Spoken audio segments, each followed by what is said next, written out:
বিসমিল্লাহির রহমানির রহিম। আসসালামু আলাইকুম। সানি নিবেদিত, শামসুল হক প্রযোজিত আজমির রেকর্ডিং সেন্টার, মুক্তিযোদ্ধা সুপারমার্কেট, রিয়াজউদ্দিন বাজার, চট্টগ্রাম। মোবাইল 018193308553।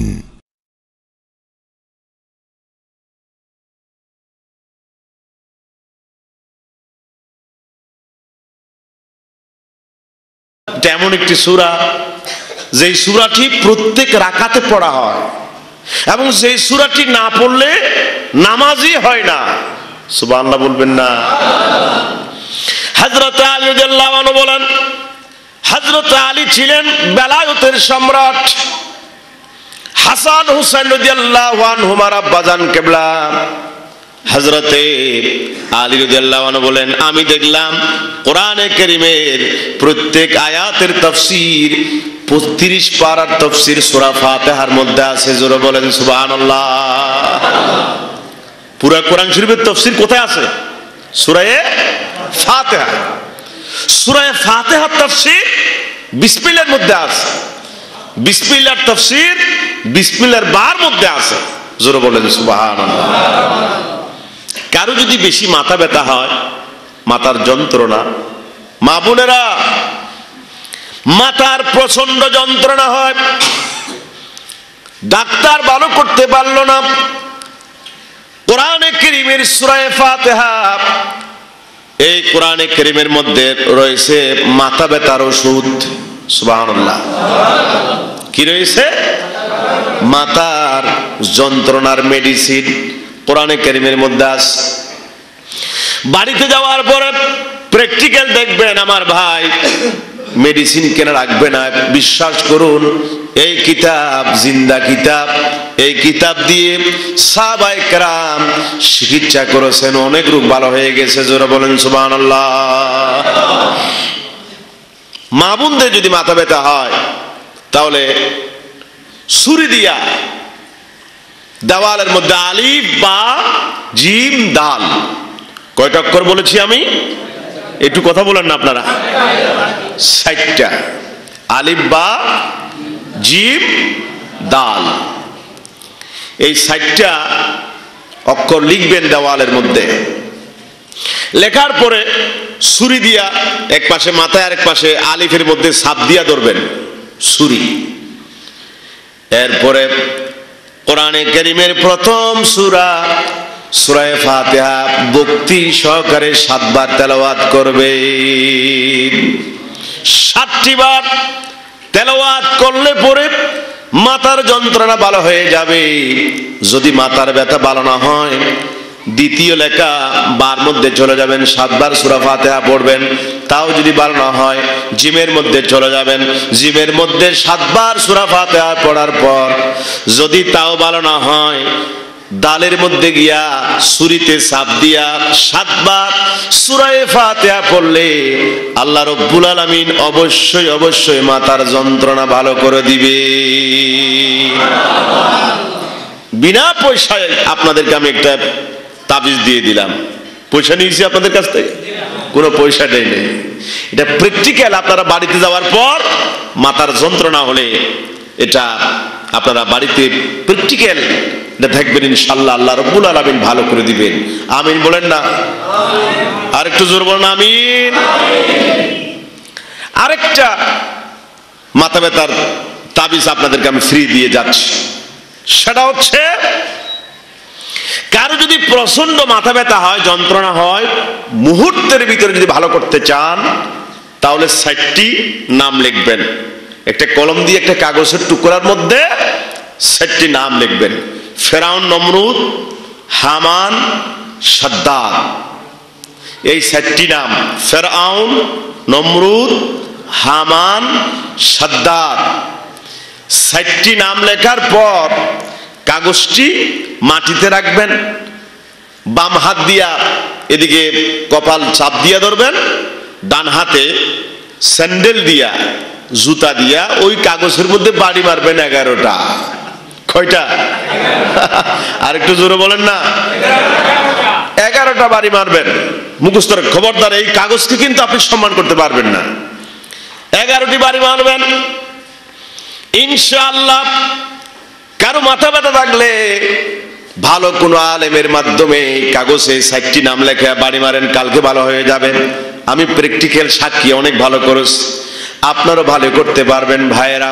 যদি ভালো না হয় তাহলে সকালে সূর্যোদয়ের সময়, দুপুরে ঠিক দ্বিপ্রহরের সময়, সন্ধ্যাবেলায়, সূর্যাস্তের সময়, 3 বেলা ওই কাগজের মধ্যে বাড়ি মারবেন, ইনশাআল্লাহ মাথার যন্ত্রণা ভালো হয়ে যাবে। যদি মাথার যন্ত্রণা ভালো হয়ে যায়, এই কাগজটা চুলার মধ্যে, আগুনের মধ্যে ফেলে দিবে। সুবহানাল্লাহ বলবেন না? আর একটু জোরে বলবেন না? এগুলো হুজুরদের গোপনীয় জিনিস, আমি আপনাদেরকে ওপেন করে দিলাম। এটা যে তাবিজ যেগুলো দেয় হুজুরা, কি আসমান থেকে কিছু লেখে দেয়? এগুলাই তো লেখে। তাহলে আমি আপনাদেরকে ফিরিয়ে দিয়ে দিলাম, তাও সুবহানাল্লাহ বলতেছেন না। জোরে বলেন সুবহানাল্লাহ। বল আল্লাহু আকবার। শ্রেষ্ঠ কিতাব কোরআন শরীফ, জোরে বলেন সুবহানাল্লাহ। আল্লাহুম্মা সাল্লি আলা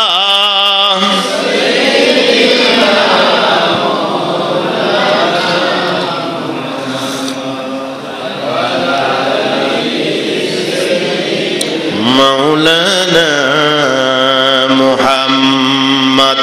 চিন্তা করে করে মন, রাতের গভীর নিশীথে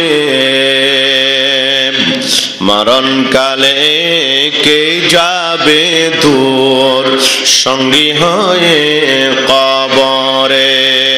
আল্লাহুম্মা সাল্লি আলা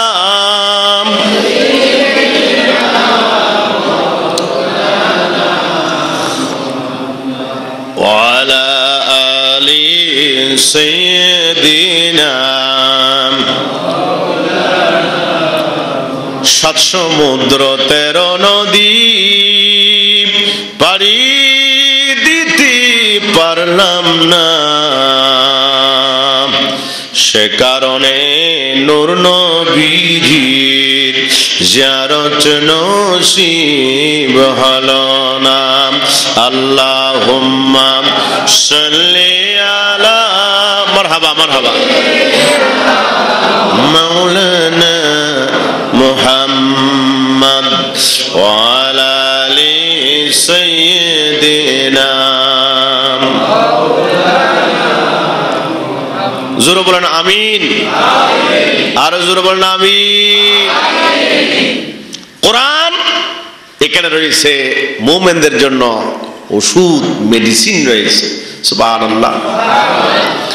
একজন আল্লাহর নবীর সাহাবী, তার হার্টের প্রবলেম হয়েছে। এখন হার্টের বেশি সমস্যা হচ্ছে না মানুষের? হার্টের সমস্যা হয়েছে। সাহাবী দেরি না করে বিশ্ব নবীর দরবারে উপস্থিত হয়েছে, বলছে হুজুর আমার হার্টের সমস্যা দেখা দিয়েছে, এখন আমি কি করতে পারি? নবীজি বলছেন, আমার প্রাণপ্রিয় সাহাবী, তুমি কি কোরআনে কারীম পড়ো না? বলছে, আমি হুজুর কোরআন শরীফ পড়ি। নবীজি বলছেন, কোরআনে কারীমের ভিতরে হাড়ের ওষুধ রয়েছে।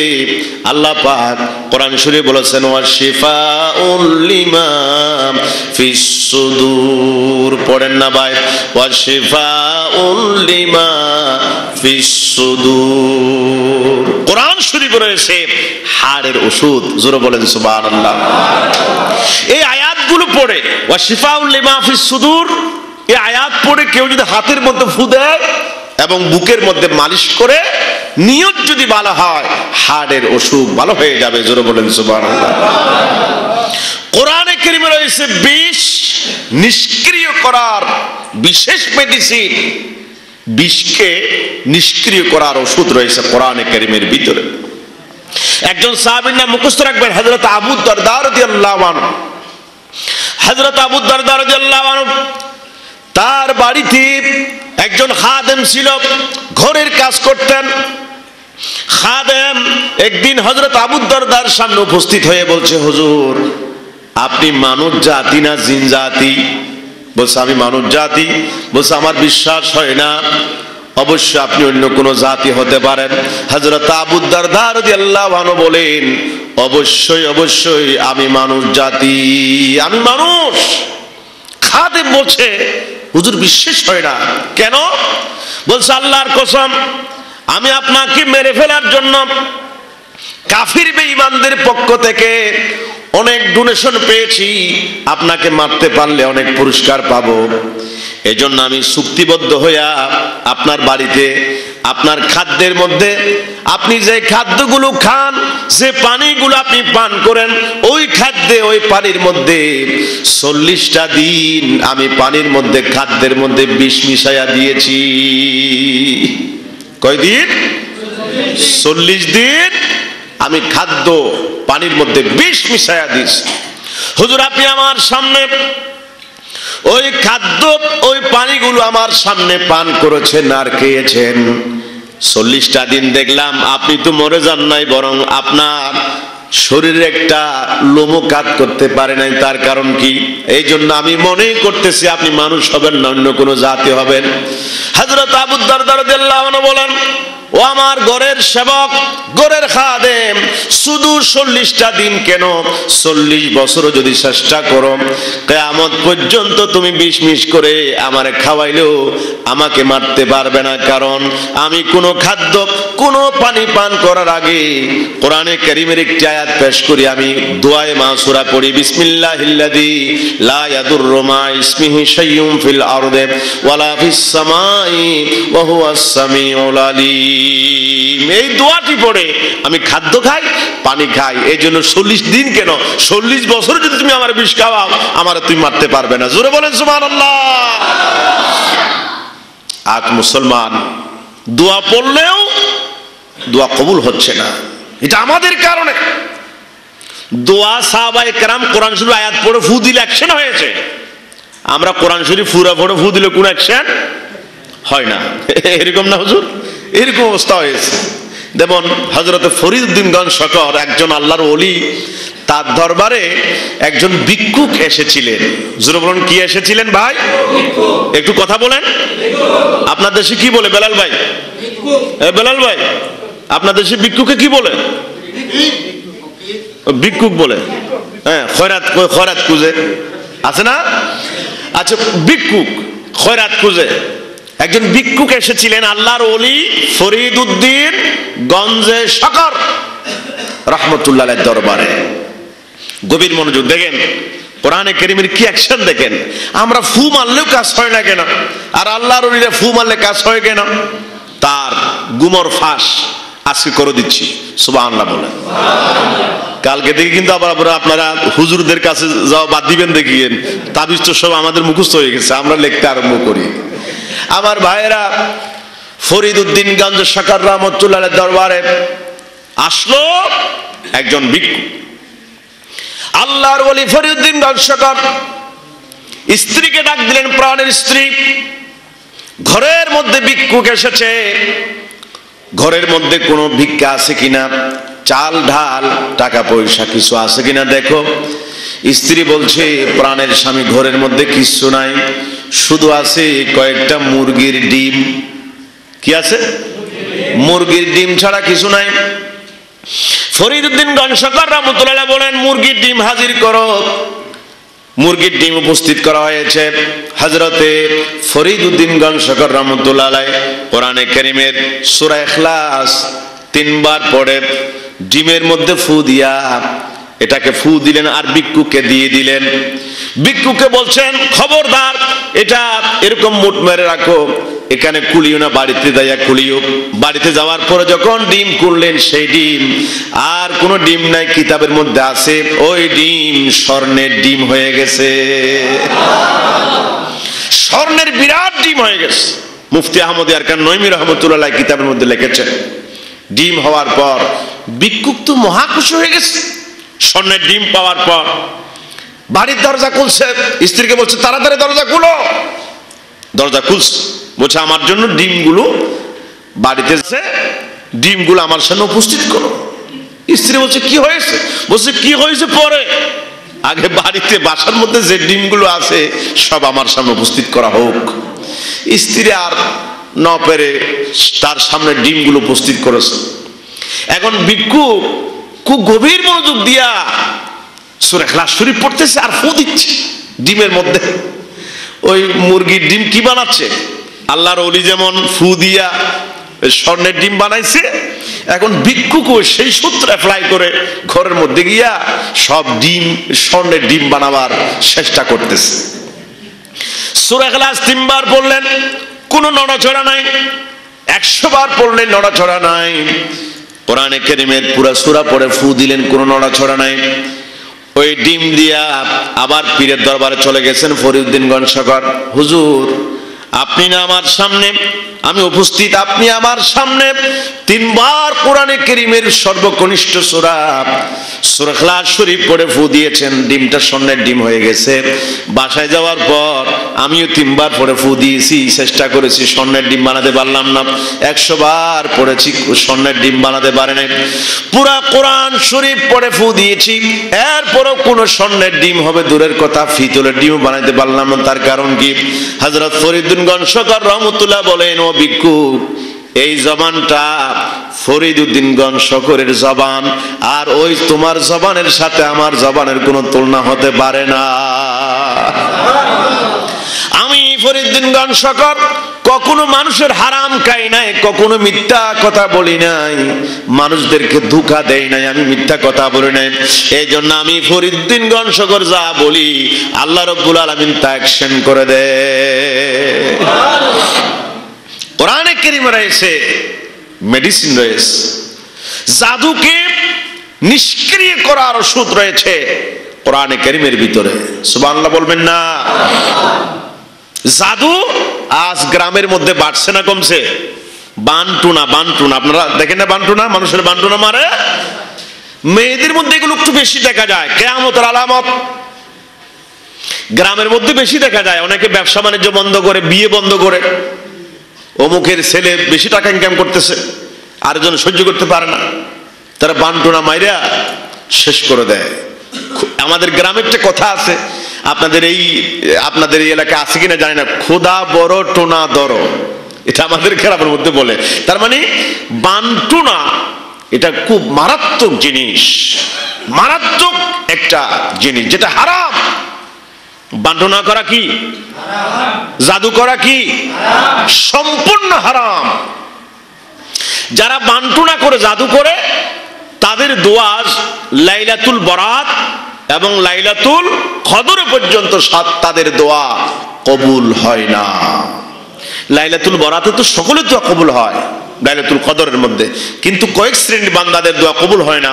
তোর মধ্যে যারা জাদু বানটুনা করে, যারা মা বাবার অবাধ্য আচরণ করে, মা বাবারে মানে না, ঠিক কিনা? জোরে বলেন, আরেকটু জোরে বলেন, ঠিক কিনা?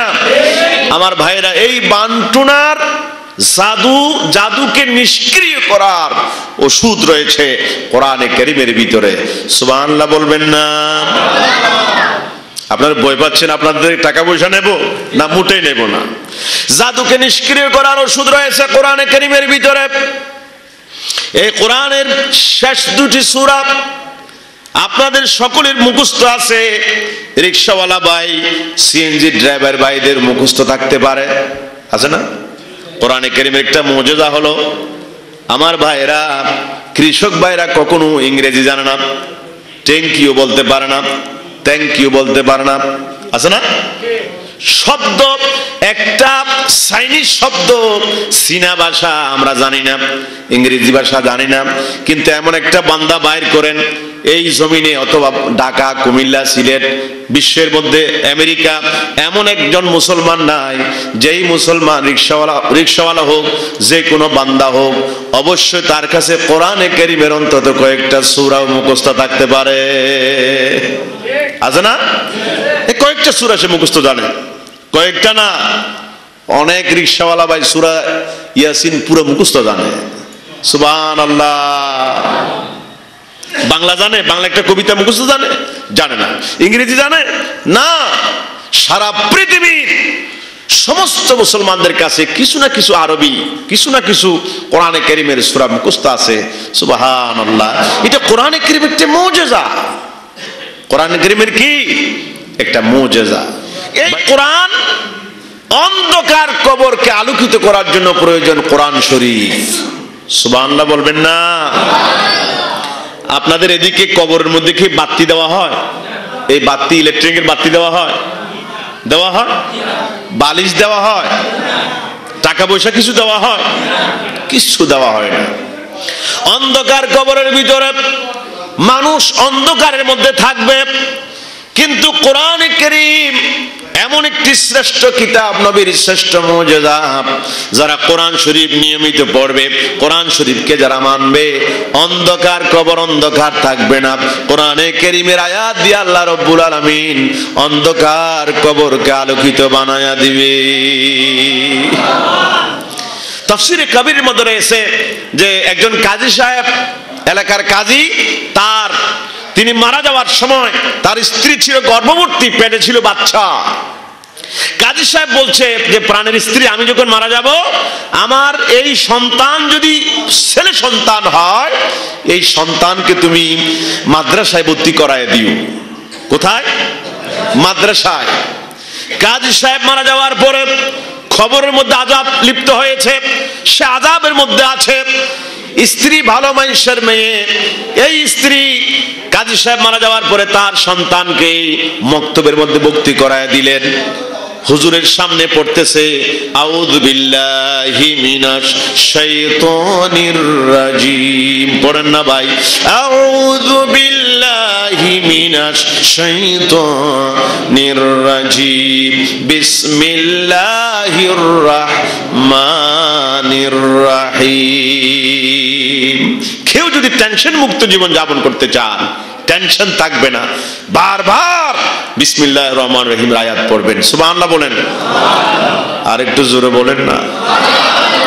এই জন্য আরেকটু বড় বড় করে কোরআনে কারীমের আয়াত পড়েন, মসজিদের মধ্যে দোয়া কবুল হবে। আমার ভাইরা নিয়ত করে পড়েন, বিসমিল্লাহির রহমানির রহিম। আমিন বলেন, আমিন আমিন। আরেকটু জোরে বলেন, আমিন বলেন। ইয়া রাসূলুল্লাহ, ইয়া হাবিবাল্লাহ। কবরের মধ্যে আযাব চলতেছে, কাজী সাহেবের কি চলতেছে? ফিটা ফিটা ফিটা ফিটা নয়, ফিরা ফিরা, ওই লাঠি লাঠি দিয়া চলতেছে, গভীর আযাব। এখন ছেলে কোথায়? মক্তবে। ছেলে কোথায়? মক্তব। ছেলেকে ওস্তাদ শিখাই দিল, পড়ো বিসমিল্লাহির রহমানির রহিম। আল্লাহ রাব্বুল আলামিন বলেন, জিবরাইল দেরি করো না। ওই ছোট্ট ছেলে মক্তবের মধ্যে আমার নাম উচ্চারণ করতেছে, বিসমিল্লাহির রহমানির রহিম আছে। ওই বিসমিল্লাহির রহমানির রহিমের মধ্যে আল্লাহর নাম আছে, একবার জাতি নাম, আর রহমান আছে, রহিম আছে। বিসমিল্লাহির রহমানির রহিম। আল্লাহও আছে, রহমানও আছে, রহিমও আছে। কয়টা নাম? তিনটা নাম আছে। জোরে বলুন না, কয়টা নাম? বিসমিল্লাহির রহমানির রহিম। আল্লাহ, রহমান, রহিম। একটু বলেন আল্লাহ, রহমান, রহিম। সুবহানাল্লাহ বলেন। আল্লাহ রাব্বুল আলামিন বলেন, জিবরাইল দেরি করো না। ছোট্ট ছেলে, বিসমিল্লাহর ভিতরে 19টি অক্ষর আছে, আমার প্রশংসা করছে। আমি রহমান বলতেছে, রহিম বলতেছে। এখন তার ওই ছেলের আব্বা কবরের মধ্যে আযাবের মধ্যে লিপ্ত আছে। ছেলেটি আমার প্রশংসা করতেছে। এখন আমার লজ্জা লাগতেছে তার আব্বাকে আযাব দিতে। তাড়াতাড়ি যাও, ওই বিসমিল্লাহর বরকতে তার আব্বার জিন্দেগীর সমস্ত গুনাহ মাফ করে দিয়া তারে জান্নাতবাসী করে দাও। বিসমিল্লাহ পড়তেছে জমিনের উপরে, তার অ্যাকশন হচ্ছে কবরের মধ্যে। জোরে বলবেন না সুবহানাল্লাহ?